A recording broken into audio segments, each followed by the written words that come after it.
Hey, what's up everybody? It is Kellen here again from Start Your Systems, and welcome to another official track gameplay in Monster Energy Supercross the game. I have done the best I can do at recreating, or trying to pre-create I should say, Daytona 2018 based off of the 3D render and track map available.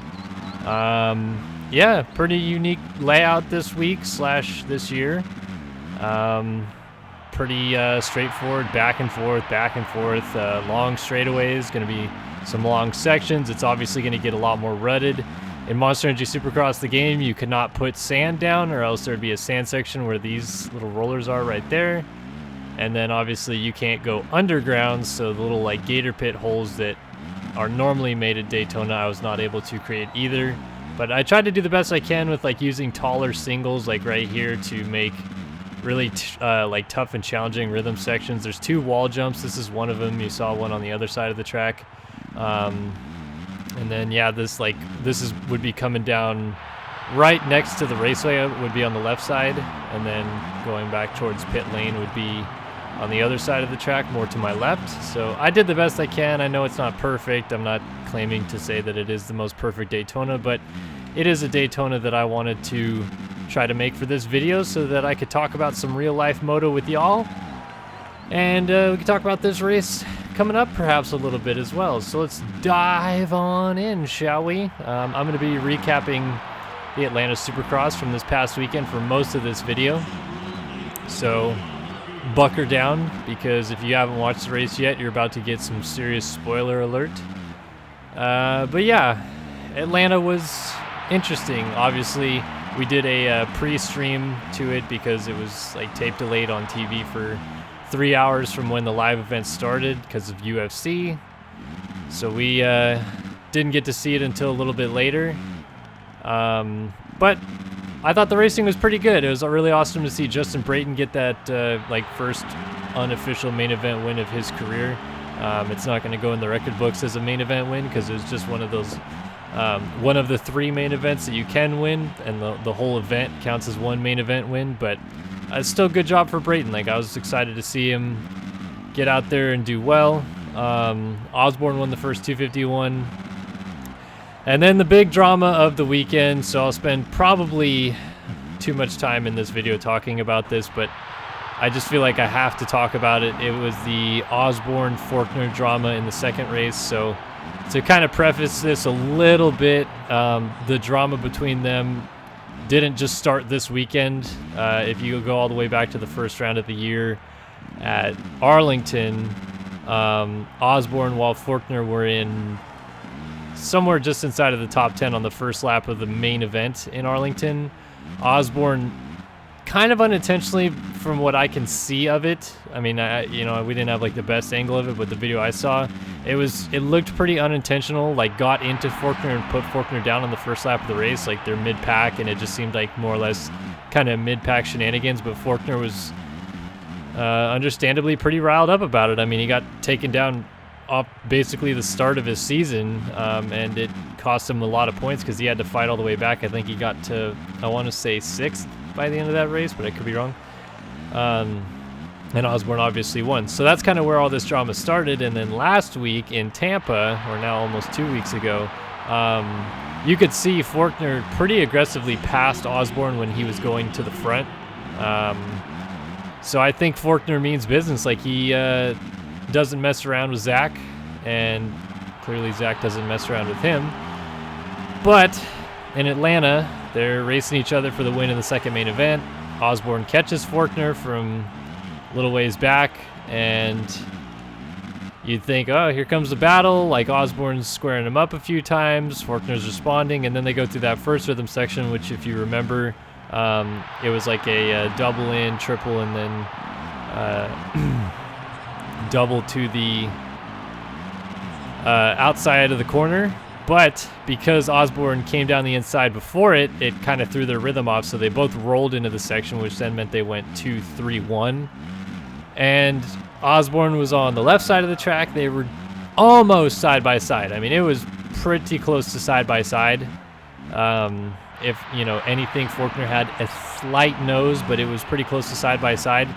And Osborne's on the left, Faulkner's on the right, and they take off, and Osborne ends up pretty much landing on Faulkner because of the way that they came together, and Osborne was so lucky not to get his hand sucked into the rear tire and not to crash harder, and just so many things. It was a wild crash. But the crux of the situation is, and here comes my opinion, Austin Faulkner cross-jumped him.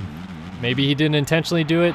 Maybe he was trying to close the line off. In fact, that's what I think he was doing. I think he was really just trying to get the line closed off. But either way you slice it, Austin Faulkner did factually cross-jump Zach Osborne. It is not the other way around. I've seen on Twitter and all this other stuff that people are trying to prove that Osborne completely jumped to the right and Faulkner held his line, and I'm just like, these people are too dumb to talk to. But yeah, I mean, Faulkner was 90% of what happened there. Osborne drifted a little bit right, but I could go back and make several diagrams, draw lines, and show you that his drifting was far less significant than Faulkner's was.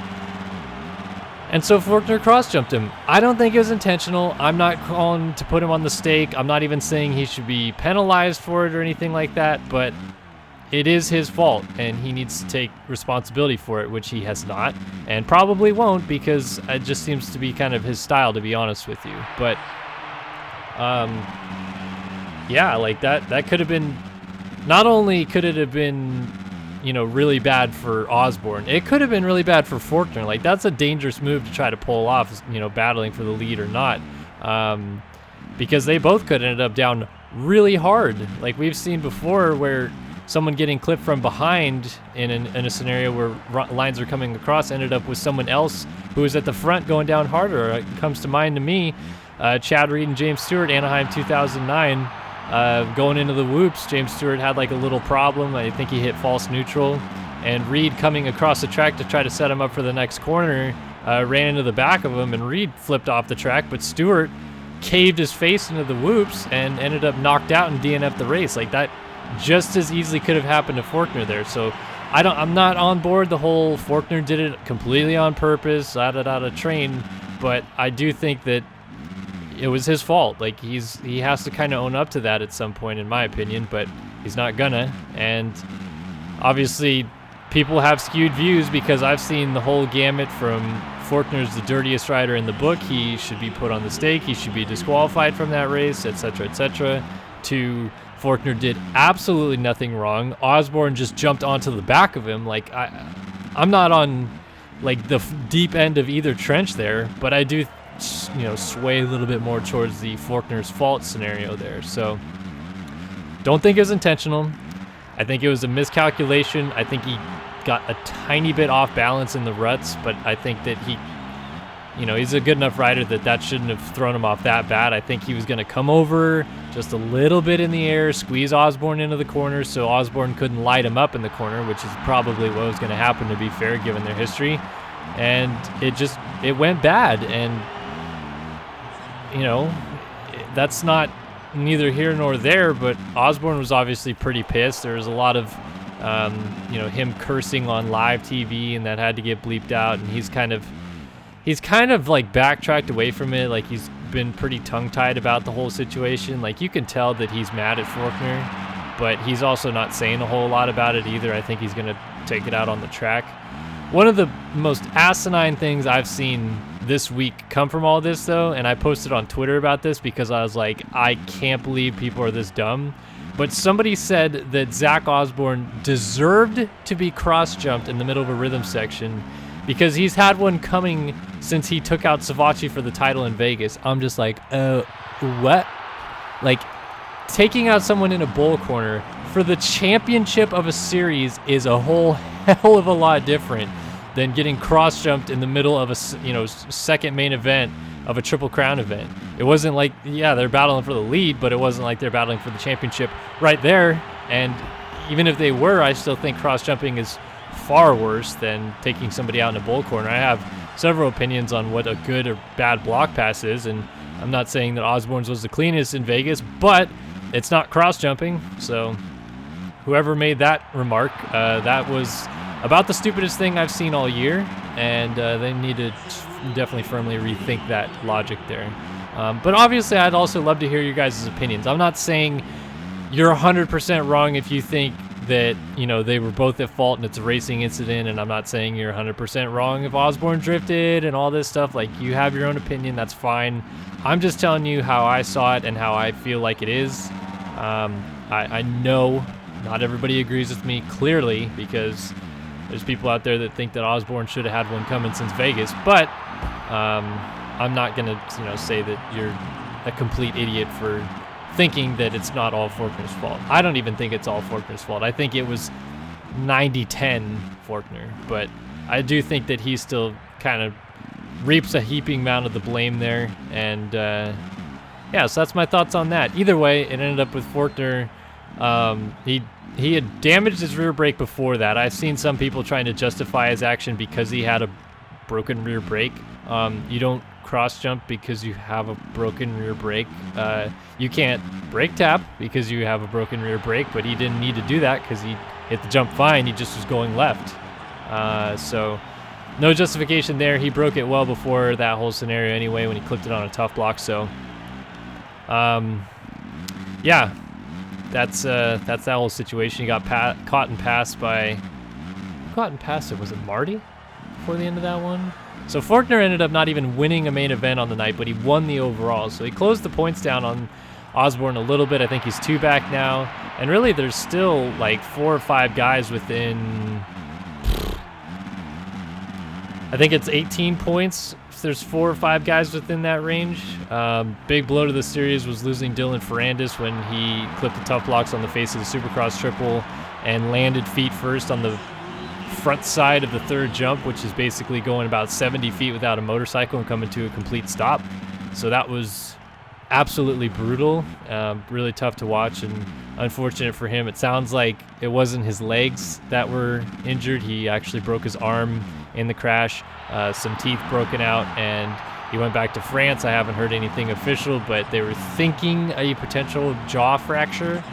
So he's going to at least be out till Hangtown at the best case scenario, but just glad to hear that he's reasonably okay, because whenever you come that short on a Supercross triple, it could be really ugly. So it sucks that we lost him out of the series, but it still seems like the East Coast Championship is really good, and 2 guys 2 points apart that now pretty much hate each other. I'm all for it. You know, let's bring some action in this series, because the 450 Championship has been a little bit dull since everybody's gotten hurt. And, well, speaking of 450s, coming into Atlanta, we were on a terrible streak of 3 weeks in a row that second place in the standings coming into the evening left injured. That was Roxon at San Diego, Barsha at Arlington, and then Seeley at Tampa. And second place coming into the night was Muscan, so hooray, he survived. But third place coming into the night was Baggett, and now it sounds like he might potentially be out for the series. He faced a jump in the middle of the rhythm section on the final main event, and initially I thought maybe it was just a really bad tank slapper, and you know how those go. Those aren't very comfortable, but sounds more or less like the wrist that he had injured pretty significantly back in 2012, I believe it was, that he had so many problems with, and he's been wearing a wrist brace for a long time, is actually re-injured again, and may require surgery. Again, haven't heard anything official, just this is all hearsay stuff. So best case scenario, we get back quick, and honestly, beyond that best case scenario is we even see him outdoors, because that wrist injury was a really bad nagging one for him for a long time, and it seemed like he had finally kind of moved past it, and then this happened. So that sucks. That was kind of just a freak incident. I think he just mistimed the section. He wasn't doing anything crazy big or anything, so I can't really put any blame on the bikes or anything like that. But sucks that we lose another championship player, even though he wasn't super in it. But hey, I want to stop for a second, give full props to Anderson here. People have been saying I've been bagging on him, but honestly, I had to give him a good round of applause in that whole situation at Atlanta, because not only was he he looked fast, but I don't know if I'd say he was the fastest guy. I think because he won the second main, I believe. I think he kind of just got A little bit lucky with that second start and got away from some guys who could challenge him. I think he won the second one. I honestly forget.